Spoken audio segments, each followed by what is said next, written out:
आज की इस वीडियो के अंदर हम GoDaddy डोमेन को होस्टिंगर की होस्टिंग के ऊपर होस्ट करने का तरीकाकार सीखेंगे।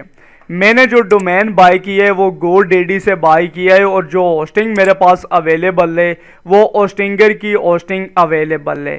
तो आज की इस वीडियो के अंदर हम सीखने जा रहे हैं GoDaddy डोमेन को होस्टिंगर के साथ कनेक्ट करके हम उसके ऊपर कैसे वर्डप्रेस इंस्टॉल कर सकते हैं। GoDaddy के अलावा अगर आपने किसी भी डोमेन प्रोवाइडर कंपनी से डोमेन बाय किए, अगर नेमचीफ से बाय किए, होस्ट ब्रेक से बाय किए या इसके अलावा कोई और डोमेन प्रोवाइडर कंपनी थी, तो आप उसका जो डोमेन है वो भी होस्टिंगर की होस्टिंग के ऊपर होस्ट कर सकते हैं सेम प्रोसेस को फॉलो करके। तो आगे बढ़ने से पहले आप लोगों से एक छोटी सी रिक्वेस्ट है कि अभी तक आपने मेरे चैनल को सब्सक्राइब नहीं किया तो सब्सक्राइब बटन को प्रेस कर दें और सब्सक्राइब बटन के सामने जो बेल आइकन है इसे लाजमी प्रेस कर दें ताकि आपको इसी तरह की वीडियोस मिलती रहें। और अगर आप भी अपनी एक न्यू वेबसाइट स्टार्ट करने जा रहे हैं और उसके लिए आपको होस्टिंग की ज़रूरत है तो मैं आपको रिकमेंड करूंगा होस्टिंगर की होस्टिंग। प्रीमियम जो वेब होस्टिंग प्लान है इसकी प्राइस 9,588 रुपये। स्क्रीन के ऊपर जो व्हाट्सअप नंबर नज़र आ रहा है इसके ऊपर कांटेक्ट करके आप यही प्लान 5,500 रुपये के अंदर हासिल कर सकते हैं विद .com डोमेन।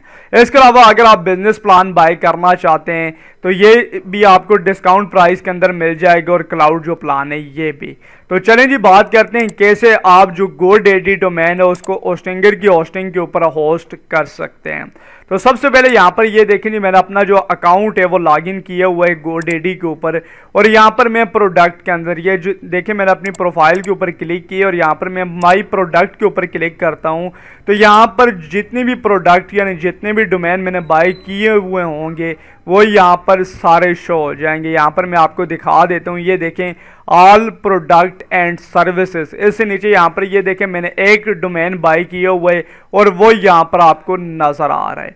यहाँ से ये जो डोमेन नेम है इसको मैं कॉपी कर लेता हूँ और अब मैं आ जाता हूँ जी होस्टिंगर की जो होस्टिंग है उसके ऊपर।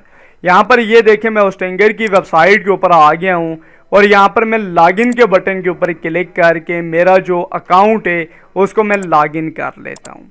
यहाँ पर ये देखिए ऊपर ईमेल आ गई है और नीचे यहाँ पे मैं अपना पासवर्ड एंटर कर देता हूँ और पासवर्ड एंटर करने के बाद यहाँ पर मैं अपना जो होस्टिंगर अकाउंट है उसको लॉगिन कर लेता हूँ।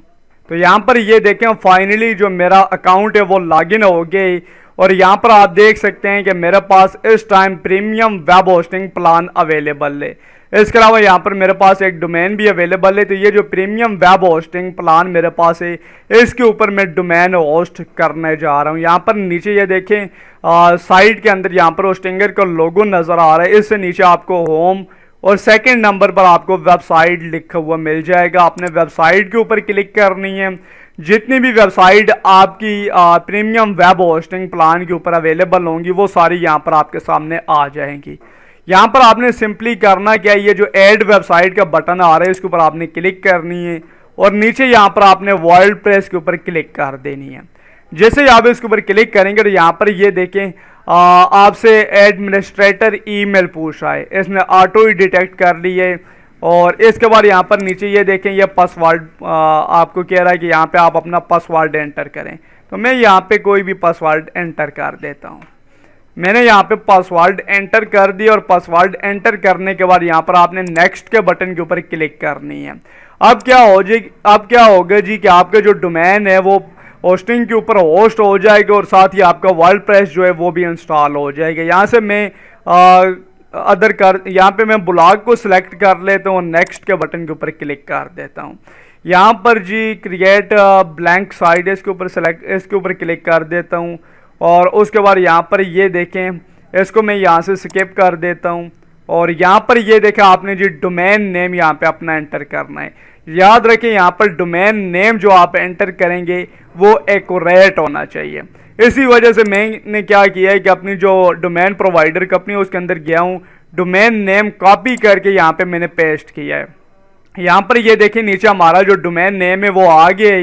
इसके ऊपर मैं क्लिक करके इसको सिलेक्ट कर लेता हूँ। सिलेक्ट करने के बाद यहाँ पर नीचे आपने नेक्स्ट के बटन के ऊपर क्लिक कर देनी है और नेक्स्ट के बटन के ऊपर क्लिक करने के बाद यहाँ पर ये देखें इंस्टॉलिंग वर्डप्रेस। आपका जो वर्ल्ड प्रेस है वो इंस्टॉल हो रहा है, यानी आपका जो डोमेन है वो होस्टिंगर की होस्टिंग के ऊपर होस्ट हो जाएगा और साथ ही जो है उसके ऊपर वर्ल्ड प्रेस भी इंस्टॉल हो जाएगा। अभी इसके ऊपर एक छोटी सी सेटिंग बाकी है, वर्ल्ड प्रेस इंस्टॉल होने के बाद वो मैं आपको बताता हूँ कि वो सेटिंग आपने कैसे करनी है। अगर आप वो सेटिंग नहीं करेंगे तो आपकी जो डोमेन है वो प्रॉपर तरीके से होस्टिंगर की होस्टिंग के ऊपर होस्ट नहीं होगा। पहले भी मैंने आपको बताया है कि आपका किसी भी डोमेन प्रोवाइडर कंपनी का डोमेन है, इसके अलावा नेम चीप का या होस्ट ब्रेक का या कोई भी है, सेम प्रोसेस को फॉलो करके आप उसको होस्टिंगर की होस्टिंग के ऊपर होस्ट कर सकते हैं।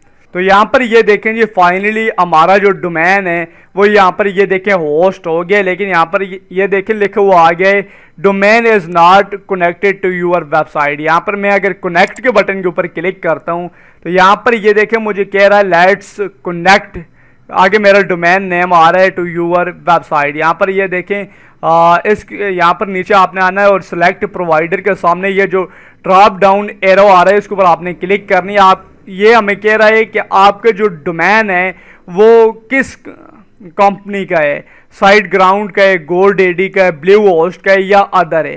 तो हमारा जो डोमेन है वो गोडेडी का है, तो हम यहाँ से गोडेडी को सिलेक्ट करेंगे और लेट्स स्टार्ट के बटन के ऊपर क्लिक करेंगे। मैं आपको यही सेटिंग कह रहा था कि अगर आप ये सेटिंग नहीं करेंगे तो आपका जो डोमेन है वो होस्ट नहीं होगा। यहाँ पर ये देखिए, ये हमें कह रहा है कि आप अपना जो डोमेन है उसके नेम सर्वर चेंज करें। यहाँ पे हम गोडेडी के अंदर आ जाते हैं। यहाँ पर आपने क्या करना है जी, ये जो डोमेन्स के सामने मैनेज ऑल का बटन आ रहा है इसके ऊपर आपने क्लिक करनी है। उसके बाद आपने क्या करना है जी, यहाँ पर ये देखें डोमेन्स लिखा हुआ आ रहा है साइड बार में, और इसके अलावा यहाँ पर ये देखें पोर्टफोलियो, इससे नीचे आपको मिल जाएगा DNS, इसके ऊपर आपने क्लिक करनी है। जैसे ही आप इसके ऊपर क्लिक करेंगे तो आपके सामने DNS मैनेजमेंट वाला जो पेज है वो ओपन होके आ जाएगा। यहाँ पर ये देखिए ऊपर एक छोटी सी बार आ गई है जिसके अंदर आपको DNS रिकॉर्ड, फॉरवर्डिंग और नेम सर्वर लिखा हुआ मिल रहा है। आपने थर्ड नंबर पर ये जो नेम सर्वर लिखा हुआ है इसके ऊपर आपने क्लिक करनी है। जैसे आप इसके ऊपर क्लिक करेंगे तो यहाँ पर ये देखें यूजिंग डिफॉल्ट नेम सर्वर, और नीचे आपके ये नेम सर्वर आ रहे हैं।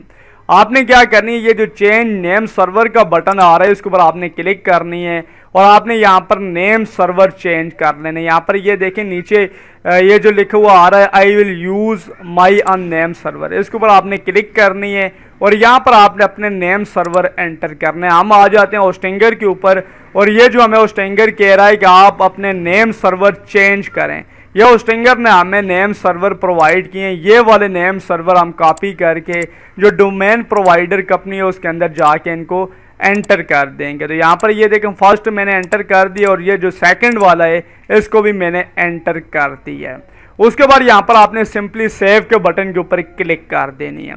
जैसे ही आप सेव के बटन के ऊपर क्लिक करेंगे तो यहाँ पर ये देखें एडिट नेम सर्वर, आपने कंटिन्यू के बटन के ऊपर क्लिक कर देनी है और यहाँ पर ये देखें लिखा हुआ आगे your request is in progress, आपकी जो रिक्वेस्ट है वो सबमिट हो गई है। कुछ ही टाइम के अंदर आपके जो नेम सर्वर है वो अपडेट कर दिए जाएंगे। यहाँ पर आपको थोड़ी देर वेट करना होगा और वेट करने के बाद आप देखेंगे यहाँ पर ये देखें हमारे यहाँ पर नेम सर्वर चेंज हो गए हैं। अब आपने आना है जो होस्टिंगर के ऊपर और यहाँ पर कंटिन्यू के बटन के ऊपर क्लिक कर देनी है। यहाँ पर ये आपको बता रहा है कि 24 आवर्स लग सकते हैं इस प्रोसेस को कंप्लीट होने में। आपने ऑल डन के बटन के ऊपर क्लिक कर देनी है। जैसे 24 आवर कंप्लीट होंगे तो यहाँ पर आप देखेंगे आपका जो डोमेन है वो होस्टिंगर की होस्टिंग के ऊपर होस्ट हो चुका होगा और उसके ऊपर जो वर्ल्ड प्रेस है वो कम्प्लीटली तौर पर इंस्टॉल हो चुका होगा। फाइनली 2 घंटे इंतज़ार करने के बाद जो हमारे नेम सर्वर रिकॉर्ड थे वो अपडेट हो गए हैं। अब यहाँ पर ये देखें स्क्रीन के ऊपर आपको गोडेडी का जो लैंडर पेज है, मैं अपने डोमेन को सर्च करता हूँ तो लैंडर पेज अभी तक ओपन हो जाता था, लेकिन अभी ये कि अगर मैं अपने डोमेन को सर्च करता हूँ तो मेरे सामने वेबसाइट ओपन हो जाती है, क्योंकि बैक एंड के ऊपर जो हमने नेम सर्वर चेंज किए हैं वो अपडेट हो गए हैं। यहाँ पर ये देखें हमारी जो वेबसाइट है वो ओपन होके आ गई है। इसी तरीके से अगर आप वर्डप्रेस प्लगइन ओपन करना चाहें तो अपना जो डोमेन नेम है उसके सामने आप उब्लीग लगा के WP-admin लिखेंगे तो आपके जो वर्डप्रेस का लॉगिन पेज है वो आपके सामने आ जाएगा। तो इस तरीके से आप GoDaddy डोमेन को होस्टिंगर की होस्टिंग के ऊपर होस्ट करके उसके ऊपर वर्डप्रेस इंस्टॉल कर सकते हैं, या GoDaddy के अलावा किसी और डोमेन प्रोवाइडर कंपनी का डोमेन है आपके पास, तो आप सेम प्रोसेस को फॉलो करके जो होस्टिंगर की होस्टिंग है उसके ऊपर डोमेन होस्ट कर सकते हैं। उम्मीद करता हूँ आपको आज की ये छोटी सी वीडियो अच्छी लगी होगी, और अगर आपके इससे रिलेटेड कोई भी क्वेश्चन हो तो आप वीडियो के नीचे कमेंट करके पूछ सकते हैं। दीजिए इस्माइल अब्बास को इजाज़त, नेक्स्ट वीडियो तक के लिए अल्लाह हाफिज़।